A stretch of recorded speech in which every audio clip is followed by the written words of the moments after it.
ایک دن عتبہ کہنے لگا ابو جہل سے اور دیگر لوگوں سے کہ بڑی ہو گئی لڑائی، بڑی ہو گئی بحث، اس طرح کرتا ہوں میں جا کے نہ تو محمد ابن عبداللہ صلی اللہ، میں جا کے بات کرتا ہوں حضور سے۔ عتبہ آ گیا، کہنے لگا میں مذاکرات کرتا ہوں۔ صاحب نے کہا چل تو سیانا آدمی ہے، سمجھدار ہے، چلا جا۔ جا کے نہ تو وہی باتیں جو وہ ہمیشہ کرتے تھے، نبی کریم علیہ السلام سے کہنے لگا ہم سارے آپس میں ہیں، برادری ہے، قبیلہ ہے، ایک شہر ہے، پھر بھی لڑائیاں شروع ہو گئی ہیں۔ جو آپ کا کلمہ پڑھتے ہیں وہ الگ ہو گئے، جو ہمارے معاذ اللہ طریقے پہ ہیں وہ الگ ہیں، تو کوئی بات چیت نہ کر لیں بیٹھ کے؟ تو حضور نے فرمایا کرو نا۔ کہنے لگا اگر آپ سرداری چاہتے ہیں تو ہم دیتے ہیں، اور اگر آپ مال و دولت چاہتے ہیں تو معاذ اللہ ہم دیتے ہیں، جو آپ کہتے ہیں ہم کرتے ہیں۔ کسی طرح کا بھی آپ کا مطالبہ ہے تو ہم پورا کرنے کو تیار ہیں، تو آپ بتا دیں ہم وہ کر دیتے ہیں۔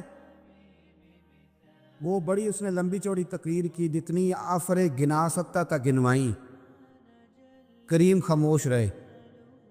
جب اس کی بات پوری ہو گئی تو حضور فرمانے لگے میں بھی کچھ بولوں؟ کہنے لگا بولیں۔ میرے نبی پاک نے قرآن پاک پڑھنا شروع کر دیے، چند آیتیں پڑھی، کھڑا تھا بیٹھ گیا، پھر اٹھ پڑا، کبھی ادھر جاتا ہے کبھی ادھر آتا ہے۔ حضور نے تلاوت ختم کی، کہا کوئی بات کرنی ہے؟ کہنے لگا نہیں مجھے اجازت دے دے۔ واپس گیا، جب گیا نا تو ابو جہل دور سے دیکھ کے کہنے لگا جو گیا تھا وہ تو عتبہ تھا، اور یہ جو آ رہا ہے یہ کوئی اور ہے، یہ کوئی اور ہے، یہ وہ نہیں ہے جو گیا تھا۔ واپس آیا تو کہا کیا طے ہوا؟ کہنے لگا یار طے کیا کرنا ہے، میں نے شاعر بھی دیکھے، کاہن بھی دیکھے، جادوگر بھی دیکھے، میں نے زمانہ گھوما ہے، اور جو قرآن وہ پڑھتے ہیں وہ بندے کا کلام نہیں، وہ رب کریم کا ہی کلام ہے، وہ اللہ کا کلام ہے، تم نہیں مقابلہ کر سکتے، تم باز آ جاؤ، وہ تمہارے بس کی بات نہیں۔ تیرے آگے ہیں یوں دبے لچے فصحا عرب کے بڑے بڑے، کوئی جان منہ میں زبان نہیں بلکہ جسم میں جان نہیں، اور کروں تیرے نام پہ جان فدا، نہ بس ایک جان دو جہاں فدا، میرا دو جہاں سے بھی نہیں جی بھرا، میں کروں کیا کروڑوں جہاں نہیں۔ اللہ تبارک و تعالیٰ نے انسانی زندگی میں تمام موسم رکھے ہیں، بچپن کا موسم، جوانی کی بہار، بڑھاپے کے اوقات، اپنوں کا ملنا، اپنوں کا بچھڑنا، شادیوں کی خوشیاں اور جنازوں کے غم، یہ سارا کچھ انسانی زندگی کا حصہ ہے۔ لیکن انسان چونکہ طبعی طور پر کمزور ہوتا ہے، اپنے مزاج کے لحاظ سے بہت ساری جگہوں پہ اس میں ضعف پایا جاتا ہے، تو یہ کرتا یہ ہے کہ جس تسلی کے ساتھ خوشی کو قبول کرتا ہے، اسی طرح کھلے دل کے ساتھ غم کو قبول نہیں کرتا۔ من چاہی زندگی گزارنا چاہتا ہے، حالانکہ من چاہی زندگی تکلیف کا باعث ہوتی ہے، رب چاہی زندگی انسان کو سکون عطا کرتی ہے۔ اللہ تعالیٰ نے انسان کے ساتھ آزمائشیں رکھی ہیں، جس طرح اللہ تعالیٰ کی طرف سے ملنے والی نعمتوں کو قبول کرتا ہے، اسی طرح اس کی طرف سے آنے والی آزمائشوں کو بھی کھلے دل سے اسے قبول کرنا چاہیے۔ اور یہ بات درست ہے کہ وما اصابکم من مصیبت فبما کسبت ایدیکم، انسان پر کچھ مصیبتیں وہ آتی ہیں جو اس کے ہاتھوں کے کسب کی وجہ سے آتی ہیں۔ بہت ساری قوموں پر عذاب اس لیے آئے کہ انہوں نے بعض گناہ کیے تھے، لیکن یہ یاد رکھیے گا کہ عذاب ہمیشہ گناہوں کی وجہ سے نہیں آتے، تکلیفیں ہمیشہ گناہوں کی وجہ سے نہیں آتی۔ انسان دکھوں میں، مشکلات میں صرف اپنی غلطیوں کی وجہ سے نہیں الجھتا، بلکہ نبی پاک علیہ الصلاۃ والسلام نے فرمایا ہے اللہ تعالیٰ کسی بندے کو کوئی درجہ دینا چاہتا ہے، اس کے اعمال اس طرح کے نہیں ہوتے کہ اسے درجہ دیا جائے، اللہ اسے کسی مشکل میں ڈال کے اس کے درجے کو بلند فرما دیتا ہے۔ بلندی درجات کے لیے، قرب الہی کے لیے، اللہ تبارک و تعالیٰ کی بارگاہ کی معرفت کے لیے بھی مصائب آتے ہیں۔ آپ دیکھیے نا، نبی پاک صلی اللہ تعالیٰ علیہ وسلم نے فرمایا سب سے زیادہ تکلیفیں انبیاء پہ آتی ہیں، اور فرمایا میں اللہ کا محبوب ہوں، انبیاء کا سردار ہوں، میرے اوپر سب سے زیادہ تکلیفیں آئی ہیں، آزمائشیں آ جاتی ہیں، اور رب فرماتا ہے وَلَنَبْلُوَنَّكُمْ بِشَيْءٍ مِّنَ الْخَوْفِ وَالْجُوعِ، ہم ضرور تمہیں آزمائیں گے، کچھ خوف کے ساتھ، کچھ بھوک کے ساتھ، وَنَقْصٍ مِّنَ الْأَمْوَالِ وَالْأَنفُسِ وَالثَّمَرَاتِ، ضرور تمہیں آزمائیں گے پھلوں کی اور جانوں کی کمی کے ساتھ۔ اگر تم اس میں ثابت قدم رہے، شکوے نہ کیے، اپنے رب کی رضا پہ تم راضی رہے، تو وَبَشِّرِ الصَّابِرِينَ، اے محبوب پھر جو میری رضا پہ صبر کریں انہیں میری جنت کی خوشخبری بھی عطا فرما دے۔ ہم تمہیں ضرور آزمائیں گے، خوف بھی، بھوک بھی، مالوں اور جانوں کی کمی بھی۔ مومن کی یہ شان ہوتی ہے کہ وہ کسی بھی موقع پر اپنے رب سے شکوہ نہیں کرتا، کسی بھی حال میں اپنے رب کی شکایت نہیں کرتا۔ نبی کریم علیہ الصلاۃ والسلام نے فرمایا اگر اللہ تعالیٰ کسی بندے کو بیمار کرے اور پھر اس بیماری پر وہ صبر کرے اور آنے والوں سے رب کا شکوہ نہ کرے، تو فرمایا اللہ تعالیٰ نے جو گوشت اسے دیا ہوتا ہے اس سے بہتر گوشت اللہ اسے عطا کر دیتا ہے۔ اگر اللہ تعالیٰ کی حکمت غالب ہو اور تقاضا اس بیماری میں اس بندے کے انتقال کے کر جانے کا ہو، تو فرمایا پھر اللہ تعالیٰ اسے شہادت کا درجہ عطا فرما دیتا۔ آزمائشیں آ جاتی ہیں، انسان پر مصائب آ جاتے ہیں، دکھ آ جاتے ہیں، تکلیفوں کا سامنا بندے کو کرنا پڑ جاتا ہے۔ اب یہ کہ اس میں اپنے دل کو، اپنی روح کو قرار دیا جائے، اپنے آپ کو اللہ کی رضا پہ کھڑا کیا جائے اور ان حوادث کا مقابلہ کیا جائے، ان چیزوں کو دیکھا جائے اور یہ غور کیا جائے کہ میرا رب اگر اسی بات میں راضی ہے تو یقیناً اس میں اللہ کی کوئی خاص حکمت ہوگی۔ قحط حضرت عمر کے زمانے میں بھی آ گیا تھا، بڑی مشکلات کا سامنا کرنا پڑا۔ تو ان مصائب میں انسان کو تھوڑا سا پہلے تو ہمت کرنی ہے،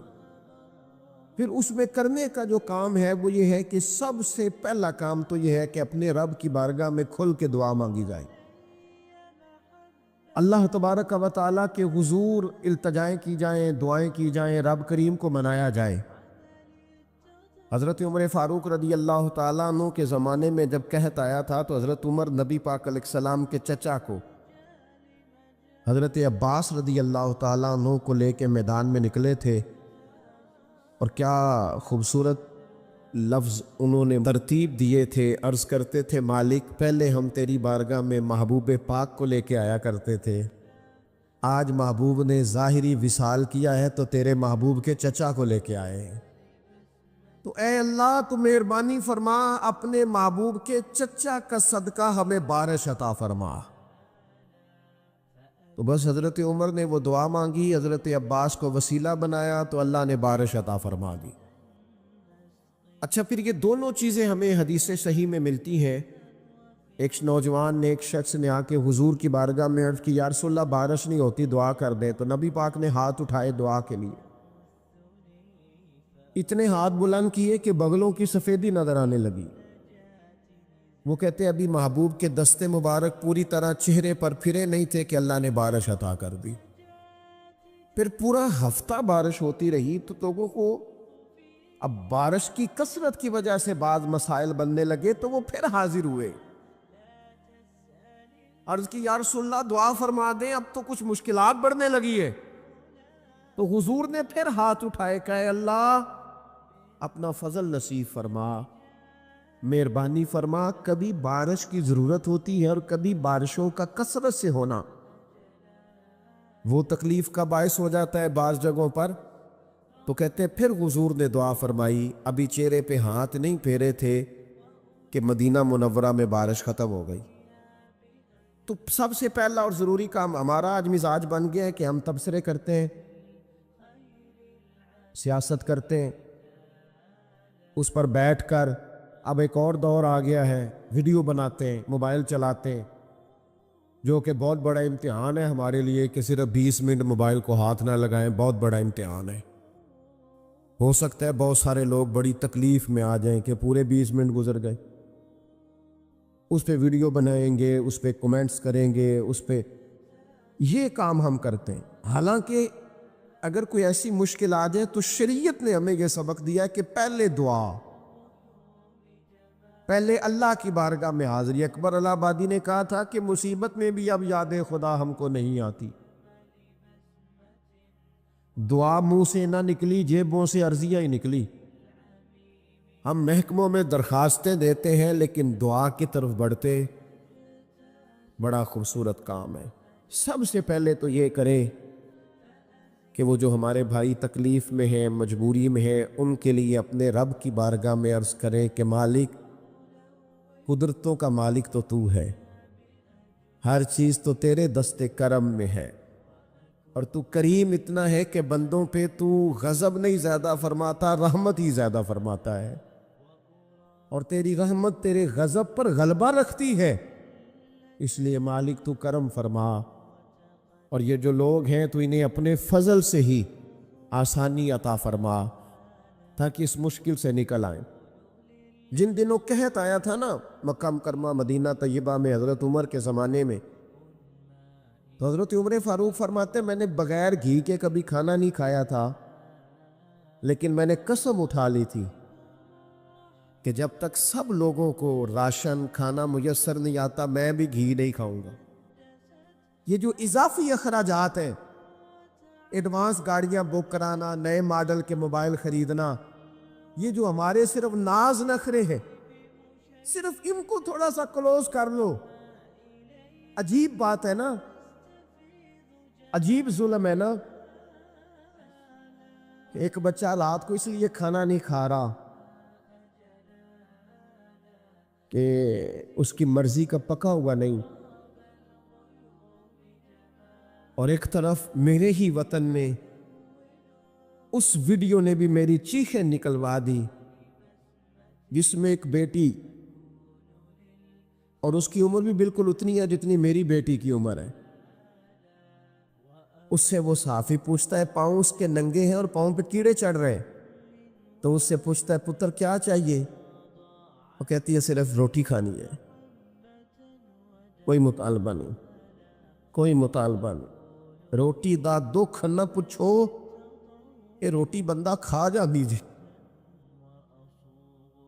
روٹی بندہ کھا جاتی۔ اللہ کریم نے فرمایا وَتَعَاوَنُوا عَلَى الْبِرِّ وَالتَّقْوَىٰ،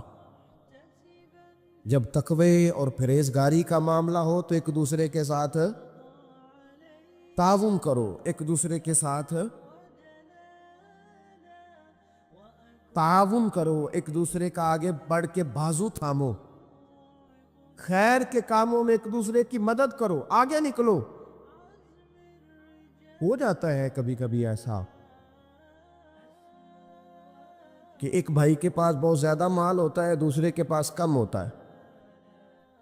اور نبی پاک صلی اللہ تعالی علیہ وسلم نے ارشاد فرمایا کہ یاد رکھنا اللہ تبارک و تعالی اتنی دیر تک تمہاری مدد کرتا ہے جب تک تم اپنے بھائی کی مدد کرتے رہتے ہو، اللہ تمہارا مددگار رہتا ہے۔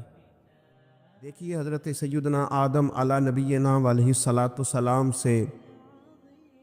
ایک خطائے اجتہادی ہو گئی، اللہ تبارک و تعالی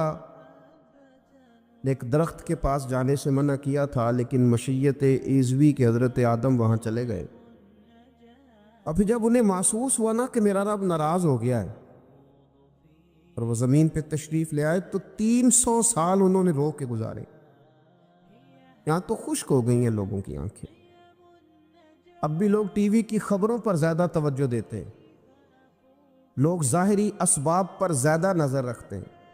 300 سال جناب آدم علیہ السلام نے رو کے گزار دیے، 300 سال۔ اور پھر دونوں نے، قرآن مجید فرماتا ہے کہ دونوں نے، جناب آدم نے، حضرت حوا نے کہا، وقالا، دونوں نے کہا، ربنا ظلمنا انفسنا، اے اللہ ہم نے خود ہی اپنا برا کیا، وَإِن لَّمْ تَغْفِرْ لَنَا، اگر تو نے ہمیں معاف نہ کیا، لَنَكُونَنَّ مِنَ الْخَاسِرِينَ، تو اللہ ہم نقصان اٹھانے والوں میں سے ہو جائیں گے۔ اللہ کو منایا، اس کی بارگاہ میں آہوزاری کی، گڑ گڑائے،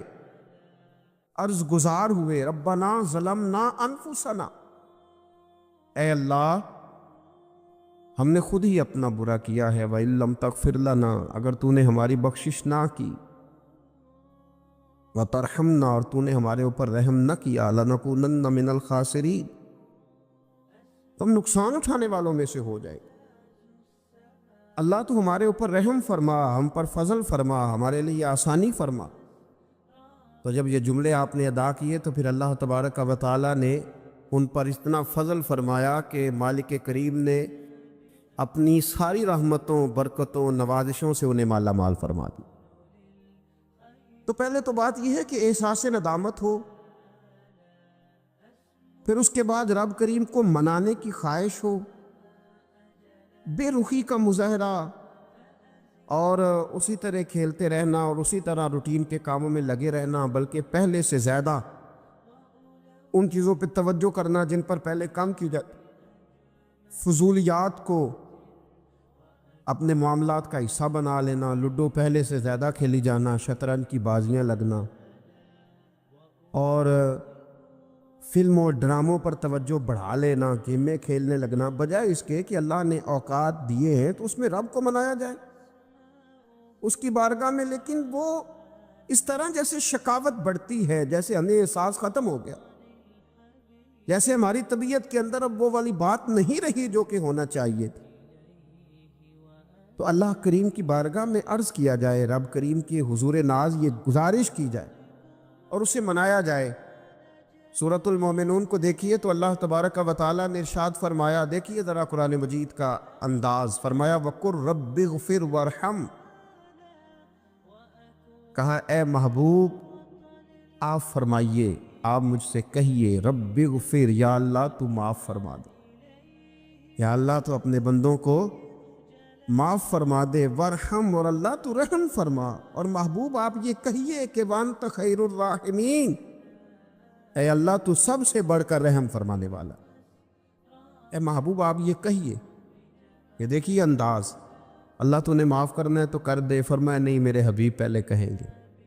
حضور فرمائیں گے، میں اپنے محبوب کی زبان اطہر سے اس بات کو سننا محبوب رکھتا ہوں۔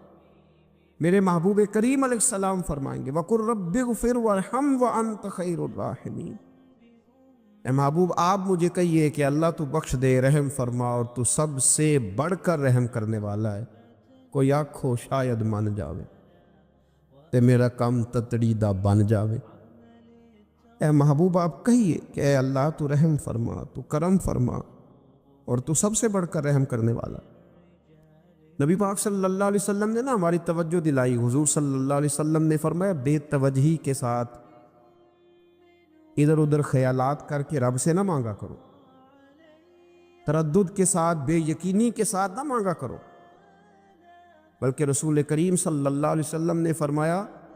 یہ حدیث پاک مسلم شریف میں موجود ہے، حضور فرمانے لگے جب رب سے مانگو نا تو اصرار کر کے مانگو، جب رب سے مانگو تو اصرار کر کے، بچہ ناز دکھا رہا ہے اصرار کر، اللہ سے مانگو تو اصرار کر کے مانگو، اور فرمایا رغبت کے ساتھ مانگو۔ کیا خوبصورت لفظ ہے حدیث کے، حضور فرمانے لگے اصرار کر کے مانگو، رغبت کر کے مانگو، رب کے لیے کوئی چیز دینا مشکل تو نہیں ہے نا، اس کے لیے کوئی مشکل ہے تمہیں عطا کرنا؟ تو رغبت کر کے اللہ سے سوال کرو، اسے مناؤ۔ اور خود نبی پاک صلی اللہ علیہ وسلم کا حال یہ تھا، حضرت عائشہ صدیقہ رضی اللہ تعالیٰ عنہ فرمانے لگی کہ نبی پاک دعا رسول اللہ صلی اللہ علیہ وسلم، یہ لفظ ہیں حضرت عائشہ کے، اللہ اکبر، ذرا ان میں ڈوب کر دیکھیے گا، ذرا ان لفظوں میں کھو کر دیکھیے گا ام المومنین کیا فرماتی ہیں۔ حضرت عائشہ صدیقہ فرماتی ہیں، یہ بھی مسلم میں موجود ہے، کہتی ہیں دعا رسول اللہ، کہتے ہیں نبی پاک نے دعا مانگی، حضور نے دعا مانگی۔ سبحان اللہ، کیا لفظ ہیں، کیا وجد آفرین جملے، کہتے ہیں دعا رسول اللہ، نبی پاک نے دعا مانگی، ثم دعا، دعا مانگ کر حضور پھر دعا مانگنے لگے۔ حضور نے دعا مانگی اور دعا مانگ کر حضور پھر دعا مانگنے لگے، اور ثم دعا رسول اللہ، تیسری دفعہ فرماتی ہیں، کہتی ہیں حضور نے دعا مانگی اور دعا مانگ کر پھر دعا مانگنے لگے، یعنی حضور نے دعا مانگی اور پھر دعا مانگی اور دعا ختم ہو گئی تو تیسری دفعہ پھر دعا مانگی، یعنی حضور نے مانگا۔ کیا کہا حضرت نے، فرمانے لگے مانگیں گے مانگے جائیں گے، منہ مانگی پائیں گے، سرکار میں نہ لا ہے نہ حاجت اگر کی ہے، مانگیں گے مانگے جائیں گے، منہ مانگی پائیں گے۔ حضور نے دعا مانگی اور دعا مانگ کر پھر دعا مانگی اور دعا مانگ کر پھر دعا مانگی۔ تو نبی پاک صلی اللہ علیہ وسلم کا تو اللہ سے مانگنے کا، اس کو منانے کا یہ طریقہ، حضرت عبداللہ ابن عمر فرمانے لگے، یہ لفظ ابو داؤد شریف میں موجود ہے، ذرا ان کا بھی ذائقہ محسوس کیجئے گا۔ حضرت سیدنا عبداللہ ابن عمر فرماتے ہیں میں حضور کی مجلس میں حاضر تھا، حضور مانگنے لگے اللہ سے، حضور اللہ سے مانگنے لگے۔ میں تو کئی دفعہ یہ دعا بھی مانگنے لگ جاتا ہوں کہ اللہ تو ان دعاؤں کی طرف تو دیکھ جو تیرے رسول نے ہمارے لیے مانگی۔ اللہ تو ہمیں تو نہیں نا مانگنا آتا، نہیں طریقہ آتا، نہیں سلیقہ آتا، نہیں انداز آتا، ہم تو بے توجہ سے لوگ ہیں، بیٹھنے کا ڈھب نہیں آتا ہمیں تو ہاتھ اٹھانے کا سلیقہ نہیں آتا، ہم تو وضو کرنے کے اس طریقے سے آشنا نہیں، پر اللہ تیرے محبوب نے تو خوب مانگا ہے نا تجھ سے، تیرے پیارے حبیب علیہ السلام نے تو تجھے منایا ہے نا ہمارے حق میں، تو اللہ تو ان دعاؤں کی طرف تو دیکھ۔ حضرت عبداللہ ابن عمر رضی اللہ تعالیٰ عنہ فرماتے میں حضور کی مجلس مبارکہ میں بیٹھا تھا، ابو داؤد شریف میں موجود ہے، کہتے ہیں حضور دعا مانگ رہے تھے، دعا کیا تھی؟ دعا حضور یہ مانگ رہے تھے، رب اغفر لی، یا اللہ ہمیں بخش دے، وتب علی، اللہ ہماری توبہ قبول فرما، انک انت التواب الرحیم، بے شک تو توبہ قبول کرنے والا اور رحم کرنے والا۔ حضور دعا مانگ رہے تھے، اے اللہ رب اغفر لی، یا اللہ ہمیں بخش دے، وتب علی، اور ہماری توبہ قبول فرما، انک انت التواب الرحیم، بے شک تو توبہ قبول کرنے والا اور رحم کرنے والا۔ حضرت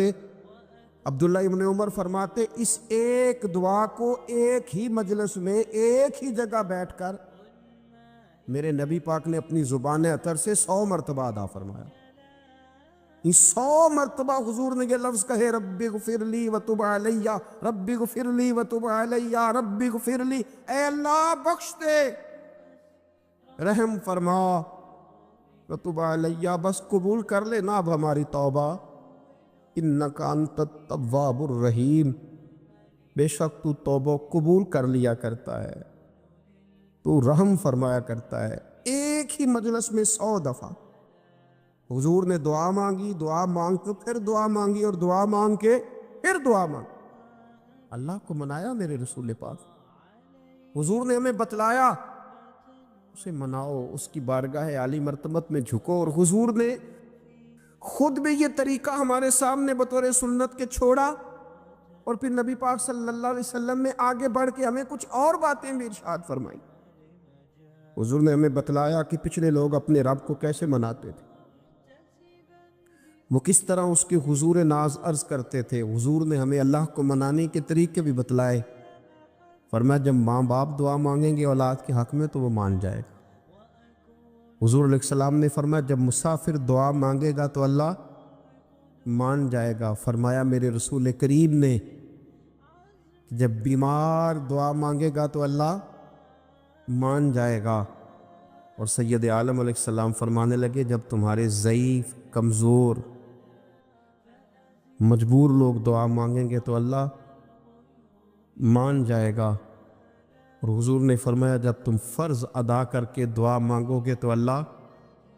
مان جائے گا۔ اور میرے محبوب نے فرمایا جب پچھلی رات اٹھ کے تم اس کے حضور عرض کرو گے تو وہ تمہاری دعاؤں کو